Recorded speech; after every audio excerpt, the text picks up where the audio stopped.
आणि तळ कोकणात दमदार पाऊस झाल्यामुळे बळीराजानं शेतीच्या कामांना वेग दिलाय। आज हवामान विभागानं ऑरेंज अलर्ट जारी केलाय। जिल्ह्यामध्ये कोसळत असलेल्या पावसामुळे अनेक ठिकाणी घरं गोठ्यांची पडझड होऊन लाखो रुपयांचं नुकसान झालेलं आहे। हवामान विभागानं ऑरेंज अलर्ट जारी केल्यामुळे जिल्हा प्रशासनानं देखील नागरिकांना आवश्यक कामाशिवाय घराबाहेर न पडण्याचं आवाहन केलंय।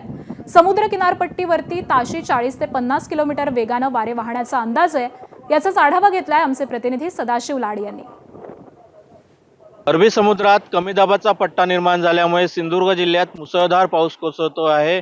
आता देखील जिल्ह्यातील काही भागात मुसळधार तर काही भागात पावसाची संततधार सुरू आहे।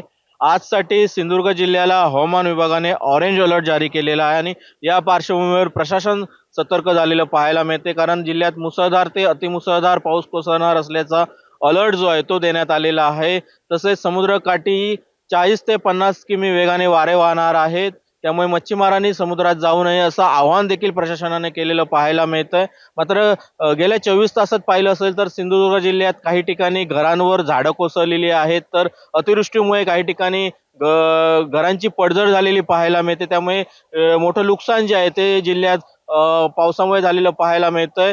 आजसाठी हवामान विभागाने ऑरेंज अलर्ट जारी केल्यामुळे जिल्ह्यातील नागरिकांना प्रशासनाने सतर्कतेचा इशारा दिलेला आहे। तर शेतकऱ्यांनी आपल्या शेतीच्या कामांना वेग दिलेला आहे। मोठ्या प्रमाणात शेतीची कामं जी आहेत ती सिंधुदुर्गात होताना दिसत आहेत। कॅमेरा पर्सन परेश सह सदाशिव लाड, एबीपी माझा, कुडाळ, सिंधुदुर्ग।